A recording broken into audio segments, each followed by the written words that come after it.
오늘의 말씀은 여호수아 1장 10절로 18절입니다. 이에 여호수아가 그 백성의 관리들에게 명령하여 이르되 진중에 두루 다니며 그 백성에게 명령하여 이르기를 양식을 준비하라. 사흘 안에 너희가 이 요단을 건너 너희의 하나님 여호와께서 너희에게 주사 차지하게 하시는 땅을 차지하기 위하여 들어갈 것임이니라 하라. 여호수아가 또 르우벤 지파와 갓 지파와 므낫세 반 지파에게 말하여 이르되 여호와의 종 모세가 너희에게 명령하여 이르기를 너희의 하나님 여호와께서 너희에게 안식을 주시며 이 땅을 너희에게 주시리라 하였나니 너희는 그 말을 기억하라. 너희의 처자와 가축은 모세가 너희에게 준 요단 이쪽 땅에 머무르려니와 너희 모든 용사들은 무장하고 너희의 형제보다 앞서 건너가서 그들을 돕되 여호와께서 너희를 안식하게 하신 것 같이 너희의 형제도 안식하며 그들도 너희의 하나님 여호와께서 주시는 그 땅을 차지하기까지 하라. 그리고 너희는 너희 소유지 곧 여호와의 종 모세가 너희에게 준 요단 이쪽 해 돋는 곳으로 돌아와서 그것을 차지할지니라. 그들이 여호수아에게 대답하여 이르되 당신이 우리에게 명령하신 것은 우리가 다 행할 것이요 당신이 우리를 보내시는 곳에는 우리가 가리이다. 우리는 범사의 모세에게 순종한 것 같이 당신에게 순종하려니와 오직 당신의 하나님 여호와께서 모세와 함께 계시던 것 같이 당신과 함께 계시기를 원하나이다. 누구든지 당신의 명령을 거역하며 당신의 말씀을 순종하지 아니하는 자는 죽임을 당하리니 오직 강하고 담대하소서. 오늘 이 시간은 여호수아서 두 번째 시간으로 미래로 가는 사람들이라는 말씀으로 여러분과 은혜를 나누길 원합니다. 여러분, 레디컬 뒤에 책이 있었는데 누가 가져갔는지 빨리 가지고 오십시오. 레디컬이라고 하는 책, 유명한 그 목사님이 데이비드 플랫 목사님이죠. 이 사람은 젊은 나이에 대형 교회 담임 목사로 부임하죠. 그래서 그 사람의 꼬리표는 항상 최연소 대형 교회 담임 목사라는 꼬리표가 붙었고, 그는 그 교회를 부임하자마자 그 교회를 더 크고 멋지게 만드는 전략을 세우면서 목회 성공 신화를 시작했습니다. 그래서 그가 매일 쓰는 이 목회 성공 신화 때문에 모든 사람에게 주목을 받습니다. 그러나 이 목사님은 시간이 지나면서 이렇게 이 성공 신화를, 목회 성공 신화를 쓰는 것은 하나님 앞에 아무것도 아니다라는 것을 깨닫게 됩니다. 그리고 그는 진짜 나 자신부터 진짜 예수의 제자의 삶을 살아야 되겠다. 그리고 결정하고 그 모든 것을 내려놓고 하나님의 제자의 삶을 살면서 쓴 책이 바로 레디컬이라고 하는 책입니다. 급진적이라는 뜻이죠. 이 책에서는 뭐예요? 마지막 때는 근본적이고 급진적인 예수 그리스도의 복음을 따라 살아야 된다. 이렇게 도전하는 거죠. 그래서 기독교 신앙의 중심은 내가 아니라 하나님이다. 하나님께서 기뻐하시는 예배, 하나님이 하시고 싶은 설교, 하나님을 높이는 찬양, 이게 바른 찬양이라는 거죠. 그런데 사람들 자꾸만 바뀌어서 내가 좋아하는 예배, 내가 듣고 싶은 설교, 내가 즐거운 찬양, 이것을 부르는데 모든 사람들이 빠져 있다는 것입니다. 이제는 이 신앙생활을 바꿔라. 하나님 중심, 말씀 중심의 삶으로 바꿔라. 이렇게 이 책은 많은 사람들에게 큰 울림을 전했습니다. 저도 이 책을 읽으면서 많은 생각을 느꼈습니다. 그리고 나서 이 목사님이 두 번째 레디컬 투게더라고 하는 두 번째 레디컬 속편을 만듭니다.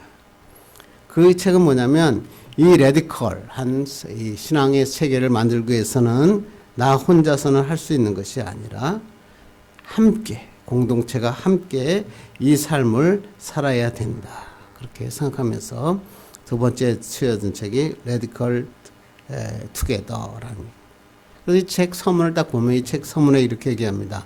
안데스 산맥의 골짜기에 어디선가 물이 얼음덩어리에서 물 한 방울이 뚝뚝 떨어지는데 이 물이 점점 내려가다가 골짜기의 다른 물과 만나고 아마존 강을 이룬다. 그래서 신앙생활도 똑같다.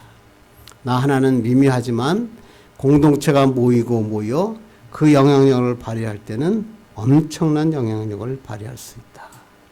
그래서 이 하나님을 위한 미래를 열어가는 공동체에는 5가지가 필요하다. 그렇게 하면서 썼는데 제가 너무 좋더라고요.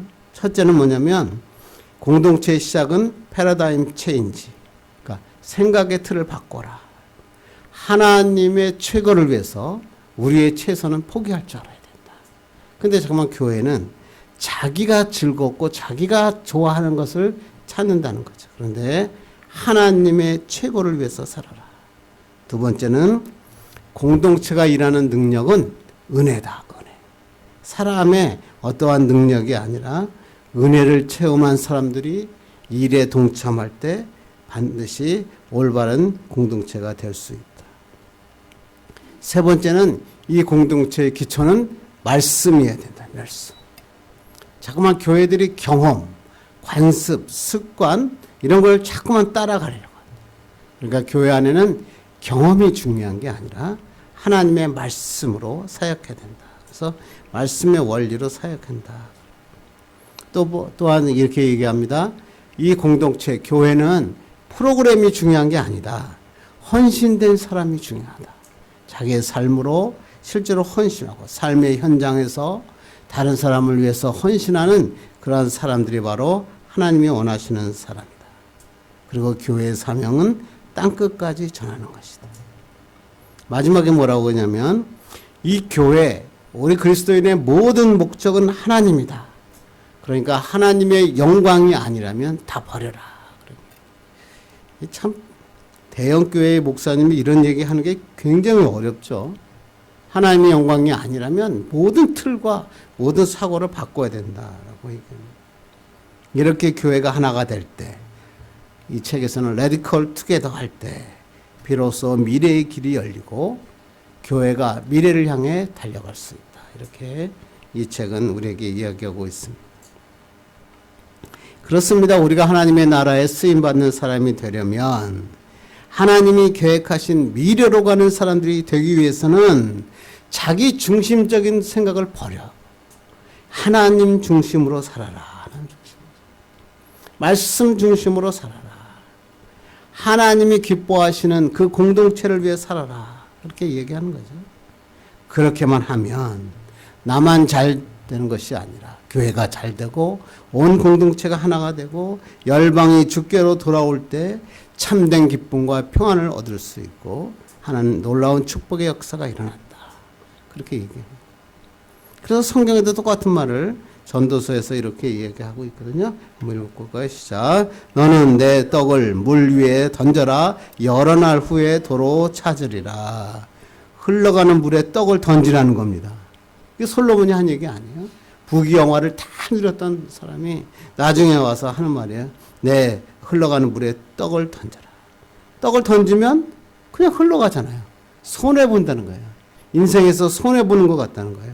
그런데 그 흐르는 강 밑에서 누군가 그 흘러온 떡을 먹고 살게 된다면, 온 민족이 하나가 되어 그 떡을 나누어 먹고 산다면 그것이 바로 하나님의 축복이다. 그러니까 자기를 위해서 자꾸만 쌓지 말고 나누고 베풀어라. 이게 유대인들의 공동체 의식이에요. 그래서 유대인들은 이 말씀을 철떡하지 말고 아주 강한 자기 신조로 묻습니다. 그래서 나만 배부르며 사는 게 아니라 우리 민족이 잘 살아야 된다. 그래서 이 민족이 어디에서 흩어져 살든 간에 이 말씀을 꼭 지키면서 자기의 민족들에게 떡을 나누어주고 그들을 하나로 묶었다. 그렇게 많은 역사학자들은 얘기합니다.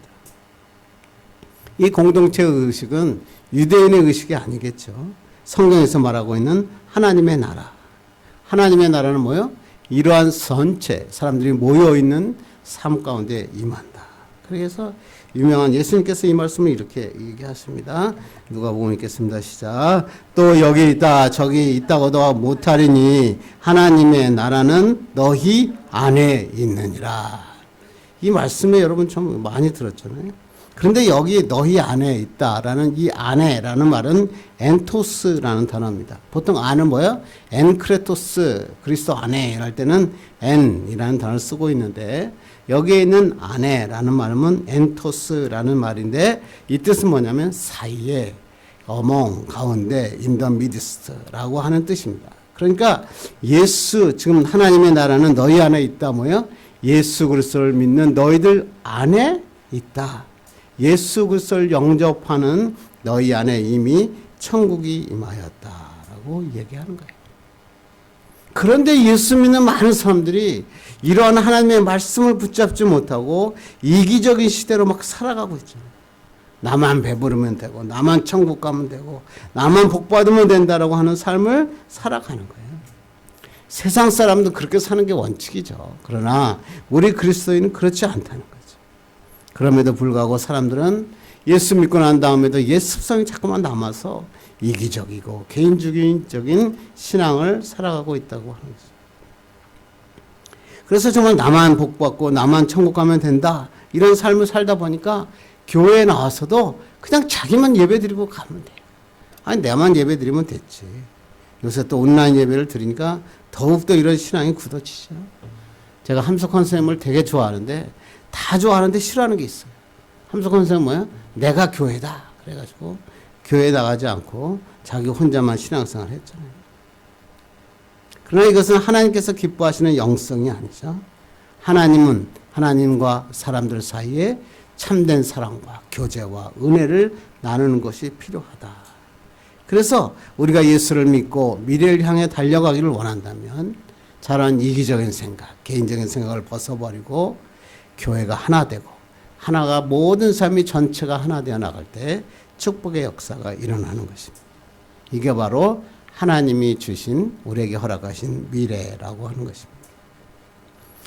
그러면 하나님께서 허락하신 이 미래를 향해서 우리가 달려가기 위해서는 어떻게 해야 됩니까? 오늘 본문이 그 말씀이죠. 하나님께서 허락하신 미래를 향해 우리가 달려가기 위해서는 우리가 무엇을 준비해야 되느냐, 무엇이 필요하냐. 지난 시간에 제가 말씀드렸죠. 이스라엘 민족이 요단강을 건너가기 위해서는 7가지의 준비가 필요하다. 그래서 첫 번째를 저번 주에 말씀드렸죠. 마음의 준비가 필요하다. 어떤 마음? 강하고 담대한 마음. 강하고 담대하라. 놀라지 말라. 두려워하지 마라. 우러나 자르나 치우치지 말라. 그런 마음의 준비가 필요했다. 이게 첫 번째 준비라 그러면 오늘 두 번째 준비에 대해서 오늘 본문은 우리에게 말씀하고 있습니다. 10절로 11절 읽겠습니다. 시작. 이에 여호수아가 그 백성의 관리들에게 명령하여 이르되 진중에 두루다니며 그 백성에게 명령하여 이르기를 양식을 준비하라. 사흘 안에 너희가 이 요단을 건너 너희 하나님 여호와께서 너희에게 주사 차지하게 하시는 땅을 차지하기 위하여 들어갈 것임이니라 하라. 하나님께서 명령을 받은 여호수아에게 너의 백성의 지도자를 모아라. 여기서 지도자, 관리라고 하는 것은 쇼테르라고 하는 건데 이것은 뭐냐면 군사의 지도자가 아니라 원어의 뜻은 글 쓰는 자, 서기관이라는 뜻입니다. 다시 말하면 행정관료를 이야기하죠. 그래서 개역 성경을 보니까 유사들이라고 번역을 했었죠. 여호수아는 관리들에게 요단강에 이제 건널 때가 가까이 왔다라고 얘기하고 그들에게 양식을 준비하고 3일 안에 요단강을 건너라. 출애굽 사건하고 똑같죠. 하나님께서 6월절 이야기할 때 내가 3일 후에 이것을 건너가리라. 그게 말해서 똑같이 출애굽 사건을 보여주면서 너희가 홍해를 건넜던 것처럼 이제 요단을 건너가게 될 것이다. 그리고 그 건너가는 이유가 뭐예요? 하나님이 주시는 적과 꿀이 흐르는 가나안 땅을 차지하게 할 것이다. 그러면서 오늘 이제 특별한 말씀을 전하는 게 오늘 본문이죠. 우리 12절, 13절 읽겠습니다. 시작. 여호수아가 또 루벤 지파와 갓 지파와 므낫세 반 지파에게 말하여 이르되 여호와의 종 모세가 너희에게 명령하여 이르기를 너희의 하나님 여호와께서 너희에게 안식을 주시며 이 땅을 너희에게 주시리라 하였나니 너희는 그 말을 기억하라. 지금 이제 그 양식을 준비해서 그것을 건너가기 위해서 하면서 지금 요단 동편에 있는 두 지파 루벤과 갓 그리고 므낫세 반 지파를 모아놓고 그들에게 이야기합니다. 너희 하나님 여호와께서 너에게 안식을 주신다고 그랬잖아. 너희가 이 땅을 너에게 주시기라 하나님께서 약속하셨지 않느냐. 여기서 안식이라고 하는 말은 뭐냐면 누아후라고 하는 거로 쉼이란 뜻이 아니라 정착하여 머무르다. 하나님께서 동편에 그 요단강 건너기 이전에 있는 동편의 땅을 그들에게 허락하여 주셨다라고 얘기합니다. 이 말씀은 신명기에 기록되어 있는데 우리 한번 읽겠습니다. 시작. 루벤 자손과 갓 자손에게는 길라앗에서부터 아르논 골짜기까지 주었으되 그때 내가 너희에게 명령하여 이르기를 너희 하나님 여호와께서 이 땅을 너희에게 주어 기업이 되게 하셨은즉 너희의 군인들은 무장하고 너희의 형제 이스라엘 자손의 선봉이 되어 건너가되. 루벤 지파와 갓 지파와 므낫세 반 지파에게 요단 건너기 전에 땅을 다 분배를 하십니다. 그리고 분배를 하시면서 그 마지막에 조건이 하나 있더라고요. 조건이 뭐라고요? 너희 군인들은 무장하고 너희 형제 이스라엘 자손의 선봉이 되어 건너가라. 그러니까 여자들과 어린아이들은 다 거기에 있지만 너희들이 그 용사들은 그 가나안 땅을 정복할 때 맨 앞에 선봉이 되어 건너가라. 이것이 너에게 하시는 명령이다라고 하는 것입니다. 그렇습니다. 하나님께서 원하고 말씀하시는 건 뭐냐면 이 두 지파 반이 동편에 정착했으니까 그냥 마음대로 사는 것이 아니라 이스라엘 전체 공동체를 위해서 선봉에 서야 된다. 다시 말하면 너희 개인적인 지파를 위해 살지 말고 이스라엘 전체를 위해 살아라. 하나님의 성도는 이렇게 살아야 된다라고 예수님께서 이렇게 말씀하시죠. 사도 바울은 그렇게 얘기합니다. 로마서 12장 15, 16절 읽겠습니다. 시작. 즐거워하는 자들과 함께 즐거워하고 우는 자들과 함께 울라. 서로 마음을 같이 하여. 신약에 와서도 교회 안에서 제일 중요한 게 뭐냐면 함께 즐거워하고 함께 울고 마음을 같이 하는 게 중요하다. 아, 예수 믿는 사람 뭐냐? 하나됨의 축복을 받아야 되는 거야. 나만 잘 되면 된다 그런 게 아니에요. 나만 잘 되면 된다 그렇게 다니는 사람은 교회를 다녀도 기쁨이 없어요. 미래가 없어요. 그냥 예배 왔다 예배 드리고 가는 거예요. 그런데 나만 복 받고 천국 가면 된다? 영적인 개인주의죠. 그것이 막 만연하고 나면 어려움이 와요. 복음의 문이 열릴 수가 없어요. 하나님의 나라가 이루어질 수 없다. 그래서 사도 바울은 뭐야? 즐거워하는 자들과 함께 즐거워하고 우는 자들과 함께 울고 서로 마음을 같이 하라. 이렇게 이야기하고 있다고 하는 것입니다. 이게 바로 하나님이 원하시는 것이고 요단강을 건너가기 전에 이들이 준비해야 될 하나가 되는 축복 그런 마음을 가져야 된다. 이런 얘기입니다. 어떤 칼럼을 보니까 참 재미있는 글이 하나 쓰여 있었습니다. 어떤 마을에 관광객을 상대하며 살아가는 한 마을이 있었다고 합니다. 그런데 거기에 코로나19로 인해서 관광객의 발길이 완전히 끊어졌다. 근데 그러다 어느 날 여행객 한 사람이 와서 민박집에 방을 잡습니다. 그리고 민박집에 20만 원의 숙박비를 냅니다. 코로나로 사람이 하나도 없었는데 20만 원의 숙박비를 바라본 이 주인은 민박집 주인은 너무나 기뻤습니다. 그래서 이 민박집 주인은 이 20만 원을 들고 정육점으로 막 달려가요. 그래서 정육점에 가서 그동안 외상으로 받았던 고깃값 20만 원을 갚습니다. 그러니까 여태껏 이제 빚져왔던 거죠. 너무나 불황이 계속되니까. 그래도 이 정육점 주인은 20만 원을 딱 받자마자 세탁소로 막 달려갑니다. 가서 그동안 밀렸던 세탁비 20만 원을 갚습니다. 그랬더니 세탁소 주인은 맥주집으로 막 달려갑니다. 그래서 자기가 그동안 안 되니까 막 맥주만 먹었는데 맥주값 20만 원을 갚습니다. 그리고 맥주집 주인은 보니까 20만 원을 딱 받자마자 자기가 빌린 돈이 있었는데 그게 뭐냐면 민박집에 20만 원을 빌린 거예요. 그래서 막 20만 원을 들고 그 민박집에 들어가서 자기가 빌린 돈 20만 원을 갚습니다. 돈 20만 원이 순식간에 마을을 한 바퀴 돌아서 다시 민박집 주인에게 돌아온 것입니다. 그런데 여행객이 이렇게 얘기합니다. 여기는 방이 마음에 안 듭니다. 그래서 20만 원을 다시 이 여행객이 가지고 떠나버립니다. 돈을 번 사람은 하나도 없었습니다. 그리고 돈을 쓴 사람도 하나도 없었습니다. 그런데 마을에 희한한 일이 생긴 거죠. 빚진 사람이 하나도 없어진 거예요. 모든 마을이 훈훈한 동네가 된 것입니다. 그런데 이 이야기의 마지막에 참 멋진 얘기를 하더라고요. 이렇게 마무리를 하더라고요.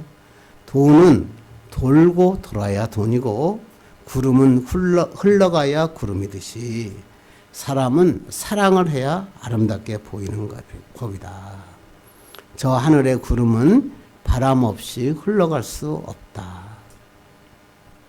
20만 원이 순식간에 돌았더니 그 마을에 평안이 찾아왔잖아요. 그래서 돈은 돌아야 되죠. 사랑도 자꾸만 돌아야 돼. 흘러야 돼. 그럴 때 참된 사랑이 있다는 거죠. 이 말은 참 들으면서 이런 생각이 들어요. 돈은 벌어서 움켜쥐어야 되는 게 아니라 돌아야 된다. 잘 사용해야 된다. 어떻게 해든지 돈을 많이 버는 게 축복이 아니라 이 돈을 어떻게 내가 사람들 위해서 사용하는가. 그게 참된 축복이다. 하나님이 허락하신 미래는 이런 사람들에게 하나님은 준비하신 것이다. 이렇게 영적 개인주의를 부러뜨리고 하나님 앞에 나가는 게 중요하죠. 그러면 어떻게 하면 우리가 이러한 미래를 향해 걸어가는 사람이 될 수 있습니까? 오늘 본문을 통해서 한번 살펴보고 내봤기를 원합니다. 첫째, 미래를 향해 걸어가기 위해서는 전체를 위해 헌신하는 자세가 필요하다. 눈앞의 것, 나의 것 이런 것을 보는 게 아니라 전체를 볼 수 있는 안목이 필요하다는 것입니다.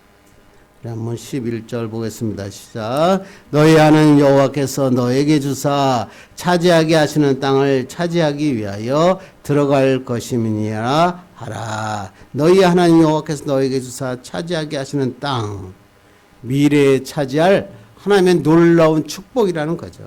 하나님이 계획하셨고 하나님이 설계하셨으므로 그 땅을 차지하라. 이 땅은 어떤 땅이에요? 가나안 땅이 어떤 땅이죠? 이게 지금 가나안 땅은 사실 롯이 아브라함을 떠난 후에 여호와께서 아브라함에게 주신 땅이 가나안 땅이잖아요.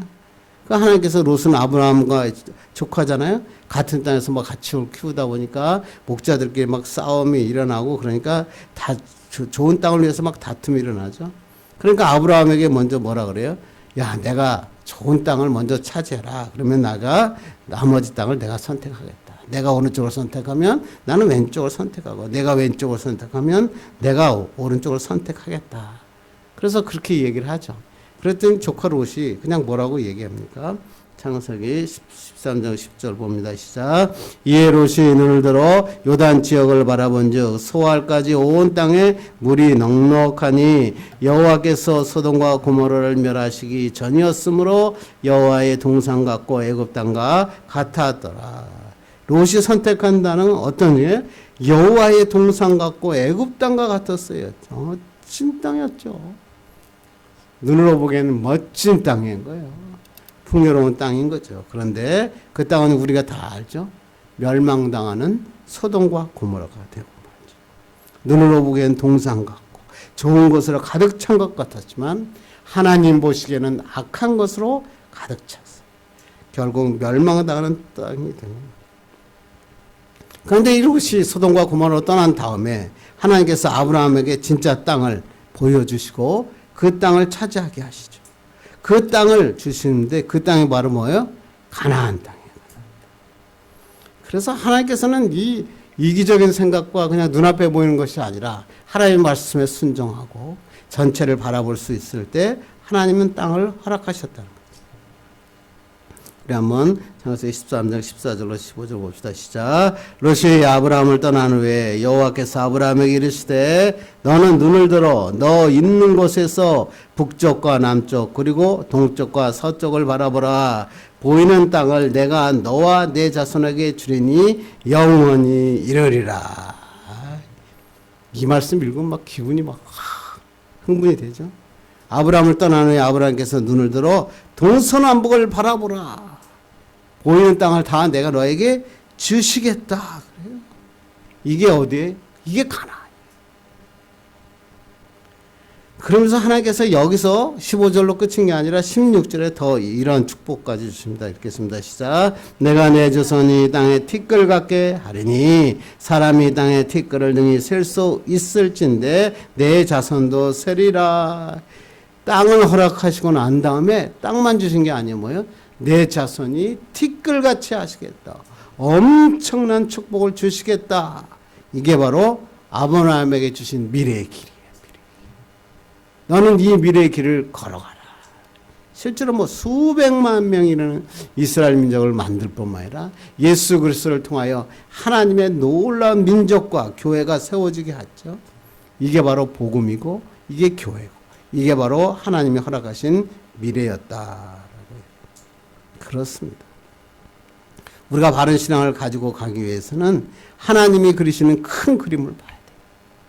그냥 자기 앞에 보이는 소돔과 고모라 그걸 바라보며 따라가는 자가 아니라 롯을 버리고 하나님의 주시는 큰 그림을 바라볼 수 있을 때 하나님의 놀라운 미래가 열려지는 것입니다.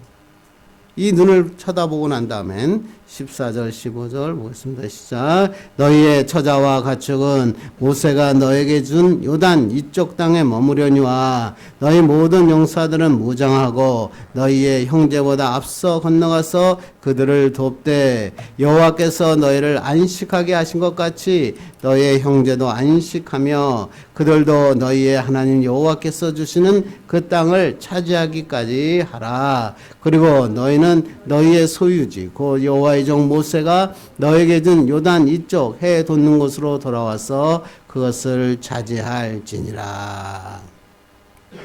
이렇게 하나님께서 놀라운 이 가나안 땅을 너희가 정복하라 이렇게 하시고 난 다음에 두 지파 반에게 너희가 형제보다 먼저 앞서 가서 다 땅을 차지하고 난 다음에 다시 돌아오면 그대 너에게 이 땅을 주겠다. 사실 이 사람들은 이 땅을 건너갈 이유가 하나도 없어요. 왜? 이미 하나님께서 이 요단강 건너편에 건너가기 전에 이 땅을 다 분배하셨죠. 개인적인 이익이라고는 하나도 없는 거예요. 그런데 하나님께서 뭐라 그래요? 내일 앞장서서 이 선봉에 서서 전투에 나가라. 이게 바로 하나님의 말씀. 너 개인적인 욕심, 이기적인 생각 그런 거 다 버리고 너가 하나님 앞에 헌신해라. 하나님의 말씀이면 무조건 지켜라. 그런 얘기죠. 결국 이 두 지파반은 이 선봉의 맨 앞에 서서 요단강을 건너가고 가나안 땅을 정복하는 전쟁에 앞장섭니다. 그게 바로 축복의 땅이죠. 우리도 마찬가지 아닐까요? 하나님의 일을 하면서도 계산기 두드리는 사람 많더라. 하나님의 일을 하면서도 자꾸만 기득권을 따지고 그리고 내가 받아야 될 그러한 이익을 따지고 그래서 교회가 건축만 하면 문제가 생기죠. 내가 아는 사람의 건축자를 집어넣겠다. 그런 얘기 아니에요. 이런 걸 버리셔야 돼요. 이런 걸 버리면 하나님이 축복의 땅으로 만들어주죠. 사회는 안 그렇잖아요. 내 거라면 물불을 안 가리는 거 아니에요. 내 사람만 좋고 그냥 다른 사람은 무조건 나쁜 사람이고 내 사람이 하는 것은 잘못된 것도 너무 좋다. 모임을 만들어도 그냥 개인적인 이익을 위해서 모이죠. 그러나 우리는 달라야 되겠죠. 하나님의 사람 아닙니까? 세상 사람과 다른 모습을 살아갈 수 있다고 하는 것입니다. 그래서 이 말씀을 예수님께서 우리에게 비유로 우리에게 말씀하시죠. 어떤 비유죠? 사마리아 비유죠.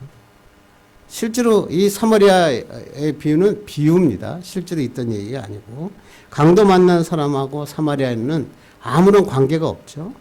이해관계도 없어요. 그냥 지나치면 끝나는 거예요. 그래서 다른 사람들은 그냥 다 지나간 거죠. 그런데 사마리아인은 어떻게 하죠? 정성을 당해서 그 강도 많은 사람을 도와주고 자신이 비용까지 다 지불합니다. 왜 그랬을까요? 왜 이런 일을 사마리아인은 했을까요? 이게 중요하지 않습니까? 그래서 예수님은 이렇게 얘기하십니다.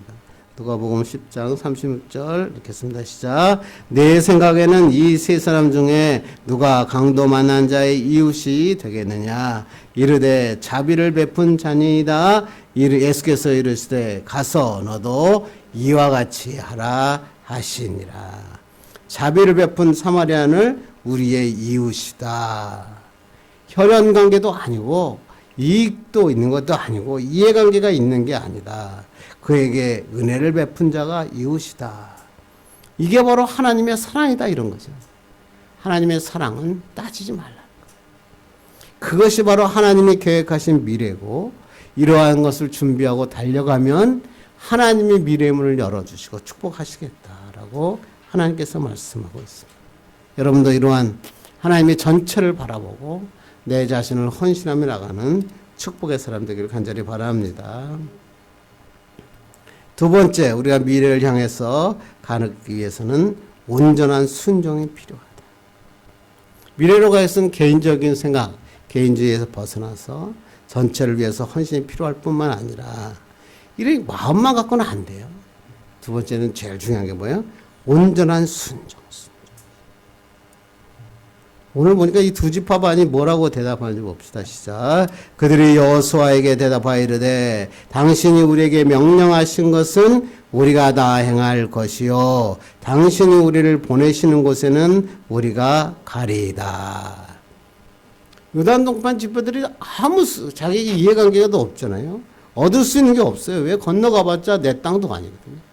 그런데 여호수아 요청에 바로 순종하죠. 여호와의 명령을 다 행하고 어디로 보내든지 가겠습니다. 무엇이든지 행하고 어디든 가겠습니다. 이게 바로 신앙이에요. 예수 믿는 사람은 이게 바로 필요하죠. 근데 우리 사람들이 그럴까요? 저도 믿음 생활하면서 그렇지 않더라고요.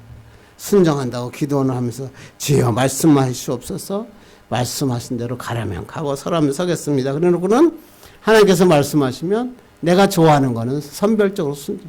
내가 좋아하는 것은 행하고 내가 싫어하는 것은 생각하지 않는 거예요. 기도하라 그러는데 기도보다 내가 이거부터 할게요. 그러나 하나님께서 말씀하시는 건 뭐예요? 무엇을 내가 너에게 명령하든지 그대로 행하라. 그것이 바로 온전한 순종이다. 왜 그렇게 말씀하시죠? 내가 하는 대로 그대로 온전하게 순종하면 진짜 기적이 일어난다 이런 거예요. 하나님의 역사가 일어난다. 하나님을 경험하게 된다는 거야. 내가 원하는 대로 가면 하나님을 경험하지 못해요. 예수 믿으면서도 하나님을 경험하지 못한 사람들이 많잖아요. 내 인생에는 왜 이렇게 기적이 없을까? 내 인생에는 왜 결정적인 한 방이 없을까? 그런 사람들이 가끔 있더라고요. 왜 그렇죠? 뭐 여러 가지가 이유가 있겠지만 가장 결정적인 문제는 뭐예요? 순종하지 않기 때문에. 하나님의 말씀에 온전히 순종해 보십시오. 그러면 하나님을 경험하게 돼요. 그런데 그 하나님의 경험은 놀라운 능력의 말씀입니다. 저는 요새 새벽에 이사야 말씀을 나누는데 저는 이 말씀을 읽을 때마다 얼마나 은혜가 되는지 몰라요. 이사야 55장 8절로 9절 봅시다. 시작. 이는 내 생각이 너희의 생각과 다르며 내 길은 너희의 길과 다름이니라 여호와의 말씀이니라. 여기까지 읽으면 잘못 이해하면요. 하나님은 내가 A 하는데 하나님 B 한다. 이렇게 읽을 수 있어요. 하나님의 생각과 내 생각이 다르다. 나는 A로 간다. 그랬는데 하나님은 B로 가게 하시는. 그래서 이게 다르다. 이렇게 생각하시는데 그게 아니에요. 8절 읽은 다음에 반드시 9절을 읽어야 돼요. 9절은 뭐라고 되어 있나 읽읍시다. 시작. 이는 하늘이 땅보다 높음같이 내 길은 너희의 길보다 높으며 내 생각은 너희의 생각보다 높음이니라. 내 생각과 너 생각이 다르다는 게 뭐냐면 A로 가는데 B로 가는 게 아니라 하나님의 생각과 그거는 크기가 다르다는 크기가. 하늘과 땅 차이라는 거야. 하늘과 땅 차이. 내가 하나님 앞에 나와 기도하고 하나님 앞에 매달리고 하나님 앞에 나왔는데 하나님께서 축복은 어떻다고요? 너가 생각하는 것은 땅에 불과한데 하늘과 땅 차이에 엄청난 기적을 부어주신다 그러잖아요. 그래서 예수 믿는 사람은 그것을 갖다가 기적이라 그래요. 기적. 그런 기적이 어디에 나타나죠? 요한복음에 처음으로 가나의 혼인잔치에 첫 기적이 일어나죠. 포도주가 떴을 때 하나님께서 예수님께서 이적을 보여주셨죠. 왜 그런 이적을 보이셨죠? 예수님을 믿도록 하기 위해서 제자들이 그렇게 얘기했죠. 그런데 이 기적의 참 가장 중요한 매력 포인트는 뭐냐면 이 이적을 몸소 체험한 사람이 누군가라고. 뭐 어머니인 마리아도 이 포도주가 떨어지는 것을 알았는데 거기에 포도주가 넘쳐났으니까 그것도 알았을 것이죠. 그러나 진짜 이 포도주의 기적을 진짜 몸소 체험한 사람은 누구였죠? 하인들이었죠. 성경에는 이 하인들의 이름조차 기록되어 있지 않아요. 그리고 그는 하인이었기 때문에 잔치 석상에 서 있지도 않았죠. 그런데 그들이 어떤 일을 합니까? 하나님 예수님께서 그들에게 뭐예요? 물 항아리를 가져와서 아기까지 물을 채우라. 그리고는 아무 말 없어요. 그리고 하인들이 가서 물을 아기까지 채웁니다. 그리고 나서 그 하인들에게 예수님이 뭐라 그러죠? 연회장에 가서 떠줘라. 가져다 주라 그러죠. 그때 어떻게 합니까? 질문 한 번도 안 해요. 그리고 그들은 그걸 가지고 그대로 떠가지고 연회장에게 가죠. 사실 우리가 그냥 지나가며 읽으니까 그렇지 이건 말이 안 되는 거 아닙니까? 자기네들이 항아리 갖다 놓고 그 항아리에다 물 분 사람이 누구예요? 자기 아니에요. 그리고 거기에 물이 있다는 건 확실히 자기들이 알죠. 그런데 그 물을 가지고 연회장에게 갖다 주라 그랬더니 이것을 갖다 줬는데 물이면 어떻게 될까요? 하인들이 곤장을 맞는 거죠. 넌 나를 놀리냐? 그런데 이 하인들은 그런 거 안 물어요. 그대로 행했잖아요. 그래서 요한복음 2장 9절은 이렇게 얘기합니다. 읽겠습니다. 시작. 연회장은 물로 된 포도주를 맛보고도 어디서 났는지 알지 못하되 물 떠온 하인들은 알더라. 하인들이 가져다 물이 포도주로 변했어. 이게 언제 변했냐? 뭐 신학자들 사이에 뭐 여러 가지 말이 있지만 하여튼간에 중요한 건 뭐예요? 물 떠온 하인들은 알았다는 거죠. 무슨 얘기를 지금 예수님께서 이 기적을 통해서 말씀하신 거죠? 하나님의 말씀에 순종하면 물이 변하여 포도주가 되는 기적을 체험한다. 여러분의 인생에도 이러한 놀라운 기적이 체험되어야 되지 않겠어요? 내가 도저히 넘을 수 없는 지금 완전히 잔치 석상이 무너져 버리고 망가지고 말 그런 상황에 예수님의 말씀에 온전히 순종했더니 기적이 일어나잖아요. 그렇게 되면 어떤 데죠? 예수 믿는데 신앙의 비밀이 생기는 거예요. 사람들이 뭐라 그래도 야 너희들은 이해할 수 없는 일이 예수 믿으면 일어나. 이걸 마음대로 얘기할 수 있는 거죠. 아니 우리 목사님이 그랬대더라. 내가 아는 집사님이 그랬다더라. 그런 게 아니라 내가 주시는 하나님의 놀라운 기적을 내가 경험했다. 그런 얘기예요. 신학 공부한다고 이런 기적이 일어납니까? 난 도울만 보면 가슴이 아파요. 성경을 저보다 더 많이 아는 것 같은데 그에게는 아무런 예수님이 없잖아요. 성경 공부 많이 한다고 충분합니까? 아니에요. 어떻게 할 때? 순종할 때. 온전히 순종할 때. 내가 원하는 것만 순종하지 말고 온전히 순종하게 되면 하나님을 경험하게 되고 하나님의 놀라운 축복이 내 삶에서 기적으로 체험되는 것입니다. 그러므로 우리는 주에서 일을 할 때 온전한 순종을 해요. 가라면 가고 서라면 서는 거예요.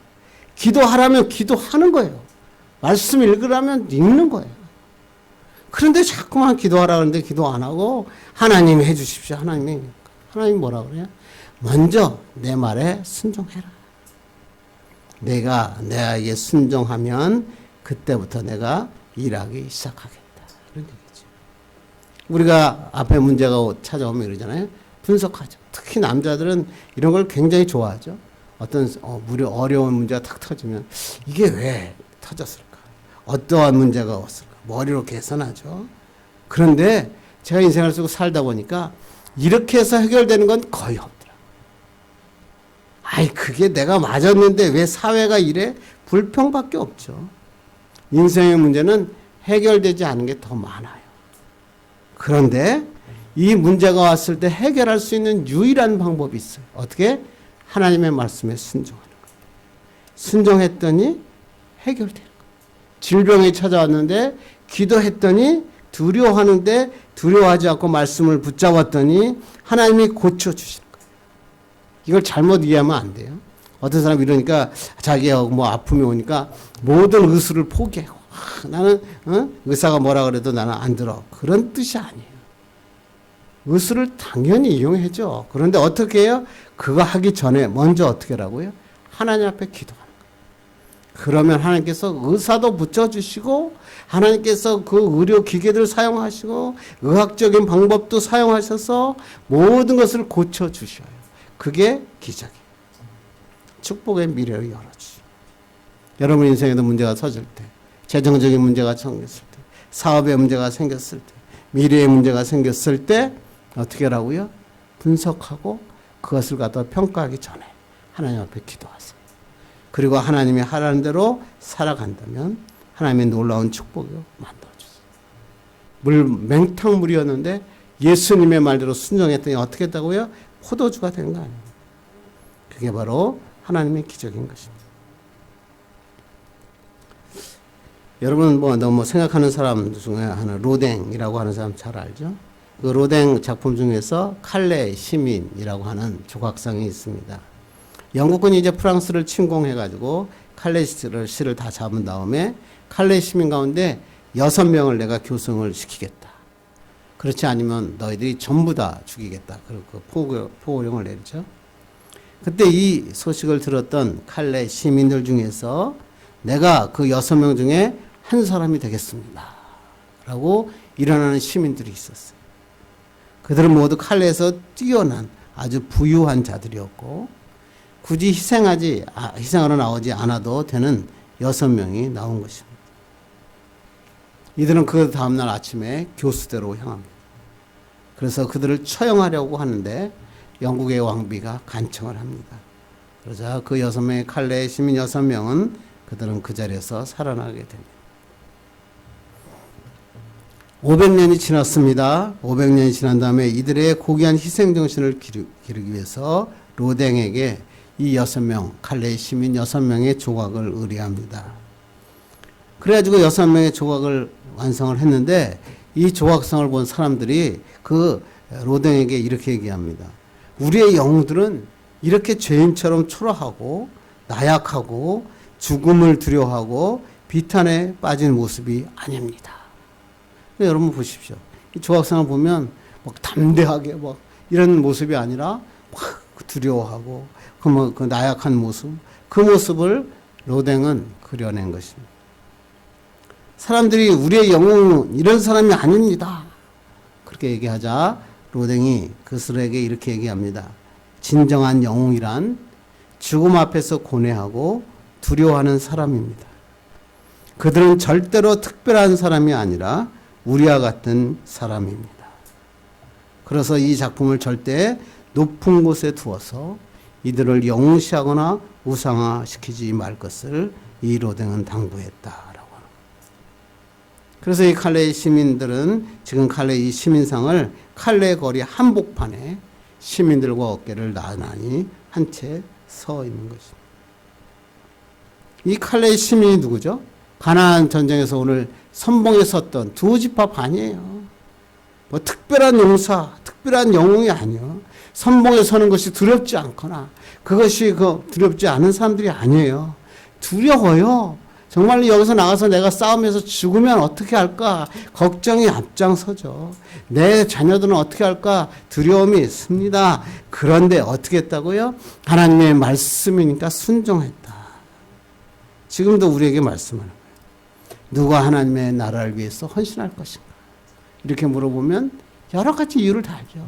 내가 지금 나이가 많아서, 내가 지금 우리 집안이 너무 힘들어서, 내가 가진 것이 없어서. 그렇지만 오늘 하나님께서 말씀하시는 건 뭐예요? 칼레 시민들처럼 내가 6인 중에 한 명이 되겠습니다. 하나님의 말씀에 순종하는 것입니다. 이렇게 하나님의 말씀에 순종하며 갈 때 미래에 하나님께서 예비하신 축복의 길을 걸어가게 되는 것입니다. 이제 말씀을 해주려고 합니다. 여러분 너무나 잘 아신 마틴 루터 킹 목사님이 1968년 4월 4일에 39세의 젊은 나이로 백인의 총격에서 세상을 떠나게 됩니다. 그런데 그가 죽기 전에 두 달 전에 설교했던 설교가 이 킹 목사님의 장례식장에서 계속 흘러나왔습니다. 이때 킹 목사님은 설교하면서 이렇게 얘기합니다. 저는 가끔 죽음에 대해서 생각합니다. 저의 장례식을 그려봅니다. 여러분 중에서 혹시 누가 나의 장례식에 계신다면 부디 길게 얘기하지 마시기 바랍니다. 그리고 제가 노벨 평화상을 탄 사람이라는 것을 말하지 않았으면 좋겠습니다. 왜냐하면 그것은 나의 인생에서 중요한 것이 아니었기 때문입니다. 다만 나는 하나님의 말씀에 순종해서 다른 사람들을 섬기는 일에 삶을 바치려 노력했고, 하나님의 말씀대로 사랑하려고 노력했고, 굶주린 사람, 헐벗은 사람, 감옥에 있는 사람을 위로하라고 애썼던 하나님의 사람입니다. 이런 말씀을 해줬으면 감사하겠습니다. 전 이 말이 너무나 가슴 와닿습니다. 그래요? 이게 그리스도인 아닌가요? 하나님 미래로 가는 사람들, 하나님이 예비하신 미래 축복의 길로 가는 사람은 이런 사람들이, 내가 무엇을 했다는 게 아니라 하나님의 말씀에 순종하고, 그리고 나의 자신의 개인적인 욕심이 아니라 전체를 위해서 최선을 다하는 그런 멋진 하나님의 사람들 되기를 주님의 이름으로 축원합니다. 기도하겠습니다. 하나님 감사합니다. 오늘도 미래로 가는